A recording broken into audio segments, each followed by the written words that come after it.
My fiancée was sending my credit card statements to a divorce lawyer before we were even married. I found the emails while fixing her laptop. She was planning to take half on day one. I had my lawyer draft a prenup that covered exactly what she was planning. Her hand stopped moving. I don't even know where to start. It's 1:47 a.m., and I'm sitting at my kitchen table in a one-bedroom apartment that still smells like paint, and I'm trying to figure out how to tell this story without sounding like I'm making it up. I'm not. I wish I was. My name's Nathan. I'm 34. I'm a pharmacist. I make $132,000 a year. I own my car outright. And 2 years ago, my father died and left me $480,000. 200 in a trust, 180 in property, a cabin upstate that he built the deck on with his own hands this summer I turned 12, and 100,000 in investments he'd been growing quietly for 20 years without telling anyone, because that's the kind of man he was, the kind who builds things in silence and leaves them behind for people he loved. I was with Monica for 3 years.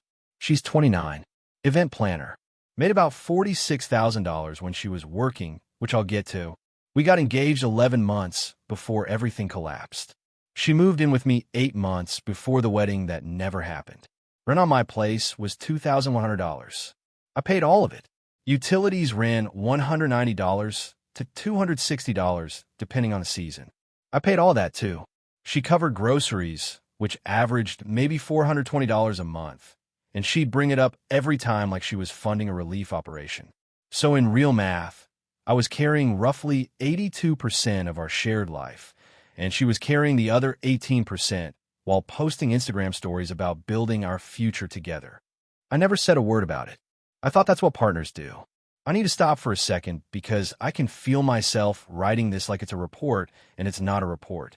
This is the worst thing that's ever happened to me, and the worst part isn't even the money. The worst part is that she found me because my dad died. But I'll get to that. The red flags. God, the red flags.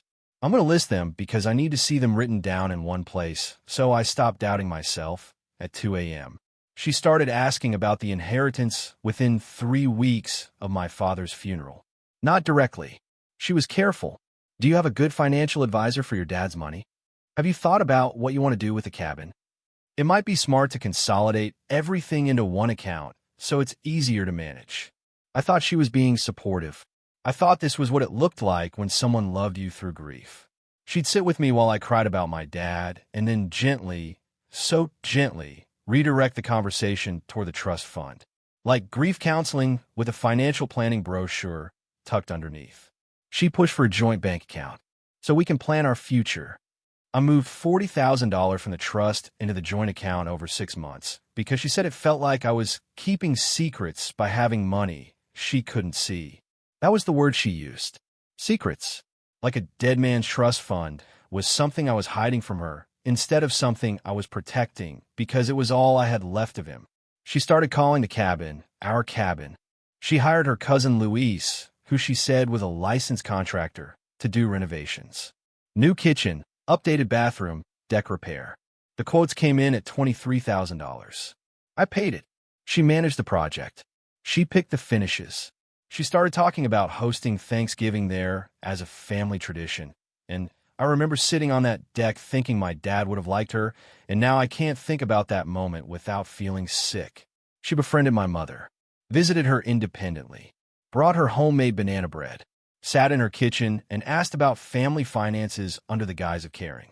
My mother, Helen, who is 61 and still keeps my dad's reading glasses on a nightstand, told me later that Monica asked her 2 weeks after the funeral whether the life insurance payout had been processed yet. My mother thought she was being helpful. She was checking if her investment was going to pay off.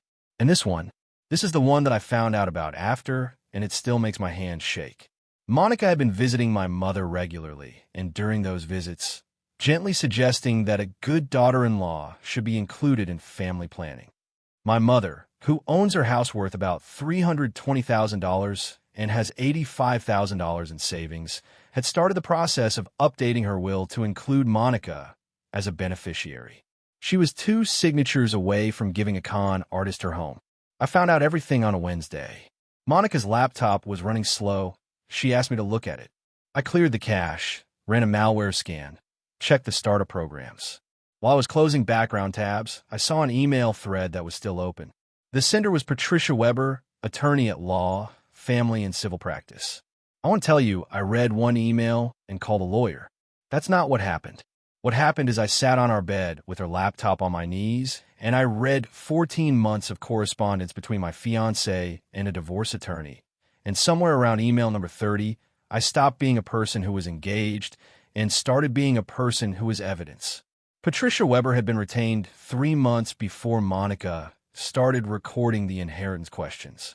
3 months before the first innocent financial conversation. She didn't get greedy and then find a lawyer. She found a lawyer and then started executing. Weber told her what she'd need.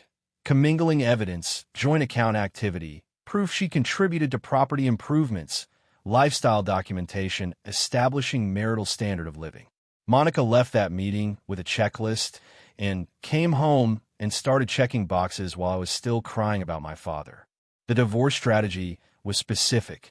Marry, establish shared lifestyle for 6 to 12 months, then file citing irreconcilable differences. Claim half of commingled assets. Argue that the cabin renovations constituted marital contribution to separate property, converting it to a divisible asset. Pursue spousal support based on lifestyle differential. The inheritance, which is normally protected as separate property, would become vulnerable the moment it touched the joint account, which it already had $40,000 worth.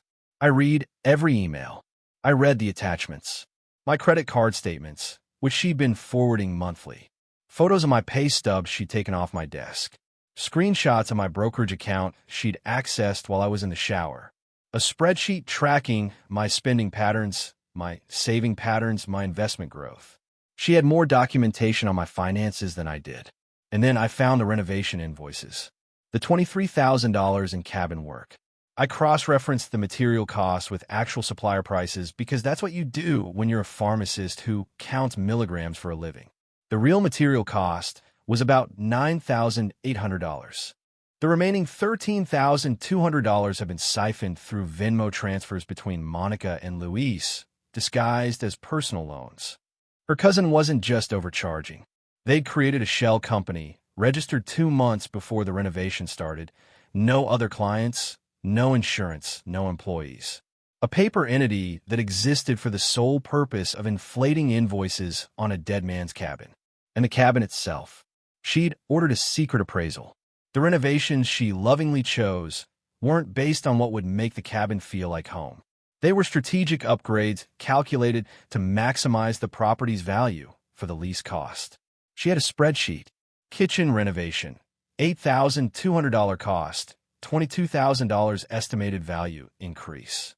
Bathroom update, $5,100 cost, $14,000 estimated value increase. She was flipping my father's cabin for divorce profit and calling it nesting. I didn't confront her. I closed the laptop. I put it back on the desk. I went to the kitchen and drank a glass of water standing at the sink, and I stared at the faucet for maybe 10 minutes, and then I called Garrett. Garrett and I went to pharmacy school together. He went into law instead. Corporate mostly, but he knows people. I told him everything. He was quiet for a long time and then said, "Don't change a single thing about your behavior. Go to work tomorrow. Kiss her goodnight tonight. And meet me for lunch on Friday because we need to build something." For 3 weeks, I lived inside my own life like a guest. I smiled at her over breakfast while she texted Luis about phase 2 of the cabin renovation. I kissed her goodnight while she composed an email to Weber about my Q3 bonus that had just hit my account, $11,400 after taxes, which she'd already photographed from the deposit notification on my phone. I watched her ask my mother about family financial planning on a Sunday visit, sitting at my mother's kitchen table eating banana bread my mother had baked for her, and I sat in the next room and typed the exact words into a notes app with the date and time. I watched her forward my credit card statement to Weber on the 1st of the month, and I noted the timestamp. 11:14 p.m., November 1st, while I was already asleep next to her. I watched her coordinate with Luis on a text chain about the next phase of cabin renovations, a plan to add a guest house that would have cost another $35,000 and increase the property value by an estimated $60,000. all of which would become divisible marital contribution. I screenshotted it from her phone while she was in the shower, because apparently turnabout is fair play when a woman you love is trying to steal your dead father's house. One night during those 3 weeks, she curled up next to me on the couch and said, "I can't wait to be your wife." I said, "Me too." And I meant it in some broken, grieving part of my brain that still couldn't reconcile the woman on the couch with the woman in the emails. That's the part of this that nobody tells you about. You don't just stop loving someone because you find out they're a predator. The love doesn't switch off. It just starts sharing space with something colder, and you walk around with both of them living inside you, and the cold one is the one that keeps you alive. 3 weeks. 21 days of smiling at a woman who was systematically dismantling my life while I documented every move she made. I'm not proud of how calm I was. It scared me a little, honestly. But when you've already lost your father and you're watching someone try to steal what he left behind, something in you goes very quiet. And that quiet is the most dangerous thing I've ever been. Garrett drafted the prenup. And here's the thing. Here's the part that I replay in my head because it's the only moment in this entire nightmare that felt like justice. Every single clause in that prenup corresponded directly to a line item in Weber's extraction strategy. The trust fund protected. The cabin, classified as separate property with no marital contribution claim. The brokerage, untouchable. The joint account, to be dissolved with commingled funds traced to their source. Spousal support waived. It was a mirror. Every clause was a quiet accusation she couldn't challenge without revealing that she knew exactly what it was protecting against. I presented it over dinner on a Thursday. Casual. My financial advisor thinks we should formalize some things before the wedding. Standard stuff. Just sign where it's marked. I slid it across the table. She picked it up. She started reading. Her hand stopped moving. She got to the clause about the cabin. Then the trust. Then the investment accounts. Then the spousal support waiver. She read it all the way through without looking up, and I watched her realize, line by line, that someone had mapped her entire playbook and turned it into a legal wall. She didn't know how. She didn't know when. She just knew that the prenup she was holding was a photograph of her own plan, developed in reverse. She said, "I'm not signing this." I said, "Okay." She said, "This isn't fair." I said, "I know." She said, "Did someone tell you to do this?" I said, "My financial advisor recommended it." She never signed. And that was the beginning of the end, but not nearly the end of the story. What happened next came in waves, and I'll be honest, some of this is going to be out of order because I'm writing it the way I remember it, and memory doesn't organize itself in timelines when you're drowning. Kevin found me through Facebook. He'd seen the engagement announcement months earlier and had been debating whether to reach out. Kevin is 37. His mother died 4 years ago and left him $340,000 in life insurance. He was engaged to Monica for 7 months. Identical playbook. The financial questions disguised as concern. The joint account push. The property interest. The cousin. The lawyer. Kevin's sister got suspicious and confronted Monica before the wedding. Monica disappeared. Kevin spent 2 years thinking he was the only one. Then there was James. Kevin connected us. James is 41. His brother died in a car accident, left him $210,000. He dated Monica for 14 months. Same approach, same warmth, same gentle financial probing. James didn't have enough assets to make the full scheme worth executing, so Monica simply vanished one day. He thought she ghosted him because he wasn't enough. He'd been carrying that for 3 years. 3 targets, 3 dead family members, 3 grieving men she found, loved, and looted. I wasn't her 3rd target. I was the 3rd one she acted on. She had a system, and I was just the one whose laptop needed fixing. Tanya broke next. Luis's girlfriend. She found texts between Luis and Monica that made her sick. One message in particular, Monica texting Luis about me. Worth more dead than alive, just like his dad. Tanya's own father had died young. She couldn't stomach it. She contacted Garrett's office with a box of evidence. Venmo receipts, shell company registration papers, text screenshots, and a recording of a phone call where Monica walked Luis through the invoice inflation process step by step. And James. James had something nobody expected. During their relationship, Monica had casually explained her approach to couples finance to him, essentially teaching him her own con because she thought he was too simple to recognize it as a blueprint. James recorded one of those conversations. He had Monica, in her own voice, explaining the commingling strategy, the property contribution angle, the spousal support timeline, all of it framed as relationship advice. Monica launched the smear campaign in week 3 after the prenup. Instagram stories about emotional abuse and financial control. Vague posts about leaving toxic situations. Her friends ran a whisper campaign. Carla, her mother, called my mother and told her I was destroying Monica's mental health. Her friend shared brave survivor posts.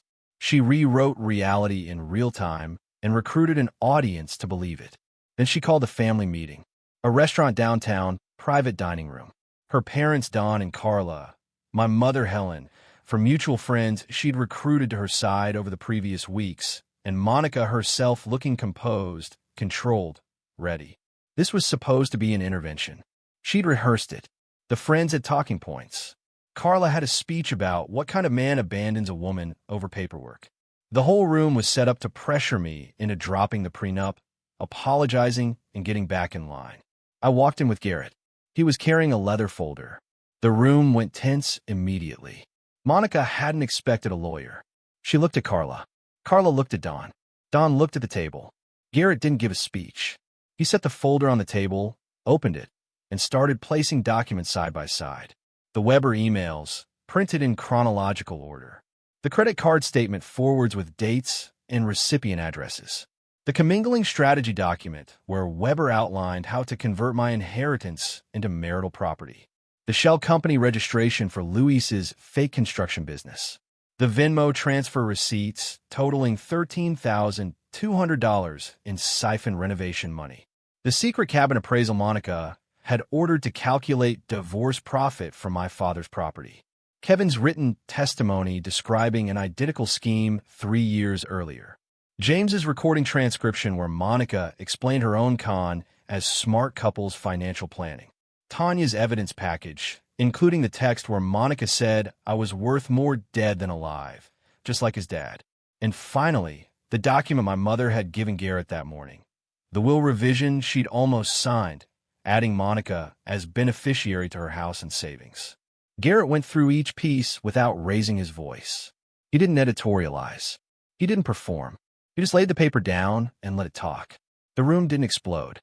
It imploded, slowly, piece by piece, like watching a building lose its supports from the inside. Monica's friends were reading the emails. One of them, Sarah, who'd shared Monica's brave survivor post 3 days earlier, picked up the Weber strategy document, read it twice, put it down, and didn't speak for the rest of the meeting. Carla's composure cracked when Garrett placed the will revision on the table. She looked at her daughter like she was seeing someone she didn't recognize. Monica stared straight ahead. She didn't reach for any of the documents. She didn't deny anything. She couldn't. The paper was all her own. Don, Monica's father, had been sitting perfectly still through the entire presentation, hands flat on the table. When Garrett finished and closed the folder, Don stood up. He looked at Monica for about 3 seconds, the kind of look that carries 30 years of fatherhood in it, and then he turned and walked out of the restaurant. No words, no slam, just gone. He hasn't spoken to her since. My mother spoke last. She'd been quiet through everything, her hands folded in her lap, watching the same woman who'd sat in her kitchen asking about life insurance 2 weeks after burying her husband. She looked at Monica and said one sentence. You asked me if my husband's life insurance had been processed while I was still picking out his headstone. The meeting was over. Court was 2 months after the restaurant. Weber showed up for the preliminary hearing looking confident, which lasted until Garrett introduced the evidence list.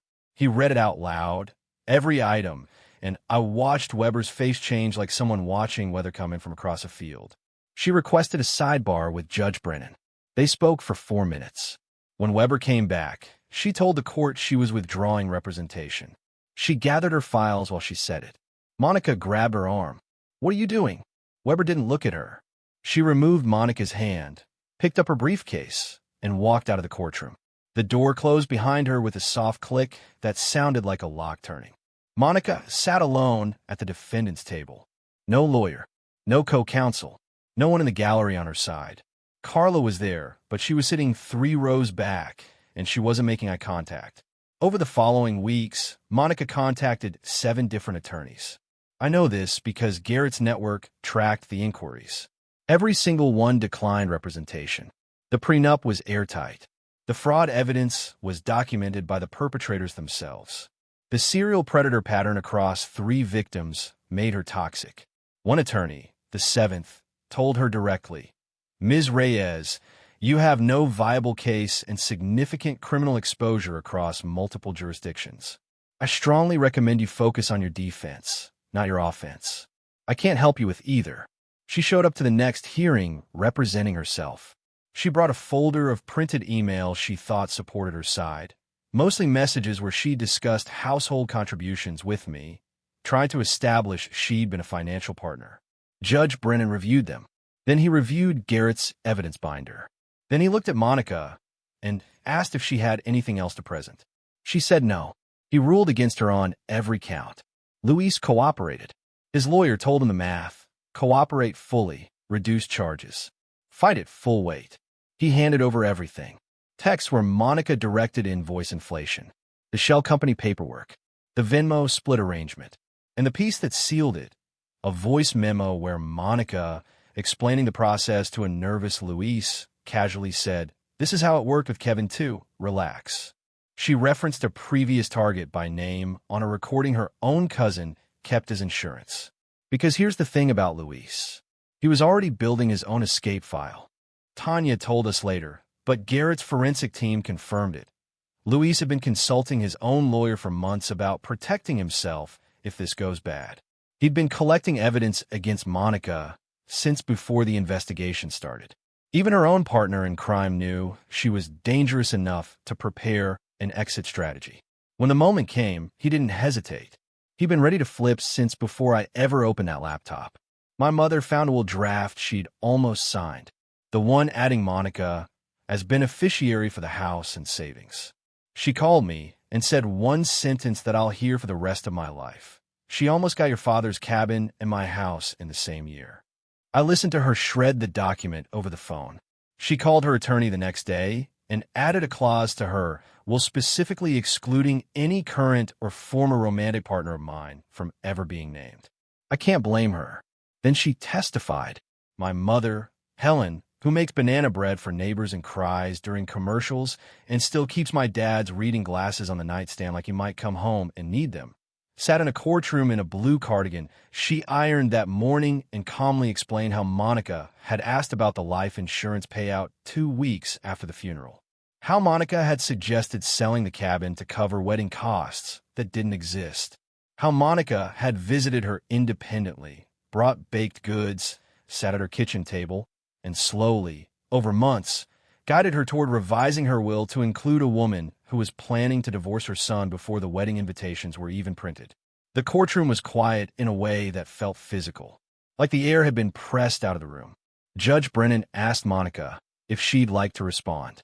Silence. Nothing. She looked at the table. My mother didn't cry on the stand. She didn't need to. She'd already cried enough in her own kitchen when she realized how close she'd come to giving everything to a woman who was counting the days until she could take it.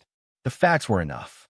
The forensic analysis of Monica's laptop came back months after the case settled. Garrett's team sent me the report. I read it at this same kitchen table. Bookmarked obituary pages. 3 different cities. Search queries going back 4 years. Recent deaths, city, inheritance. Life insurance beneficiary public record. How to find widowers online. Browser tabs organized by region. Notes on potential targets who didn't pan out. Men she'd researched but never approached because the inheritance was too small or the family too tight-knit. The research list had 11 names. Kevin, James, and I were just the 3 she acted on. She'd vetted 11 grieving men like resumes and selected the 3 with the best payout to risk ratio. She wasn't a woman who made bad choices. She was an operation, and I was just the one whose laptop needed fixing. Kevin called me 6 months after my case settled. His voice was different than the first time we'd spoken. Lighter. He said, "I owe you something and I don't know how to say it, so I'll just say it." Using the evidence chain my case established, the serial predator documentation, the fraud records, Luis's testimony, the voice memo where Monica referenced him by name, Kevin had successfully reopened his own case. The $28,000 Monica had extracted during their relationship, money that came from his mother's life insurance, money he'd written off as a loss and tried to forget about for 3 years, was now subject to a restitution order. His lawyer had used my case file as the foundation. "You built the road," Kevin said. "I just drove on it." James was considering filing too. His situation was smaller, about $12,000 in documented losses, but the pattern evidence from both my case and Kevin's made his claim viable for the first time. Monica, already buried under fraud charges for my case, the shell company, the renovation scheme, the commingling, now owed Kevin $28,000 on top of everything else. And if James filed, another $12,000. The destruction was compounding backward through every life she'd ever touched. Every grieving man she'd found and looted was now circling back with the same evidence file. And her past wasn't just catching up. It was forming a line. Where things stand. Monica lost the apartment access. Obviously, she was never on my lease. She's living with Carla, who I'm told is barely speaking to her. Her event planning career is finished. The fraud charges surface in every background check she'll ever face. No firm in the state will hire someone with pending financial fraud charges in an industry that runs on client trust and vendor payments. Luis took the reduced deal. 6 months probation, 200 hours community service, full restitution of $13,200. Tanya left him the week after he testified. Said she couldn't be with someone who helped steal from a dead man's property, even if he eventually did the right thing. Weber's practice survived, but she quietly stopped taking divorce cases after the hearing, which tells you everything about what that courtroom did to her professionally. Don has not spoken to Monica since the restaurant. I'm told he eats dinner alone 3 nights a week now at a bar near his office. Carla calls my mother occasionally. Not to argue, not to defend, just to say she's sorry. My mother accepts the call every time because that's who she is. The $480,000 inheritance is untouched. Every dollar. The trust is where my father put it. The investments are growing the way he planned. The cabin is still there. My dad's deck is still there. The renovations Monica ordered to flip it for divorce profit are actually nice, which is a detail that makes me laugh in a way that doesn't feel entirely healthy. She accidentally improved my father's cabin while trying to steal it. I got a raise in January. $138,000 now. Phil, my supervisor, didn't say why. He just said, "You've been solid this year, and it hasn't been an easy year," which is the pharmacist version of a hug. I see a therapist every other week because I spent 3 years loving someone who found me through my father's obituary, and I need help making sense of that without letting it poison everything that comes after. Some sessions we talk about Monica. Most sessions we talk about my dad. Turns out, grief and betrayal share a lot of the same furniture in your head, and it's hard to rearrange one without bumping into the other. My mother and I have dinner every Sunday. We go to the cabin once a month. Last time we were there, she sat on the deck my father built and looked out at the tree line and said, "Your father would have caught her faster than you did." She was probably right. He was smarter than both of us. That's why he put the money in a trust, and the cabin in a will, and the investments in his name only. He built walls around everything he loved, including me, and he did it so quietly that I didn't realize I was protected until someone tried to get through. I don't hate Monica. I hate what she did, and I hate what she was willing to do, and I hate that I'll never know which parts of our relationship were real, if any. But hate is a full-time job, and I already have one of those. If you like this story, subscribe and leave a comment. More coming soon.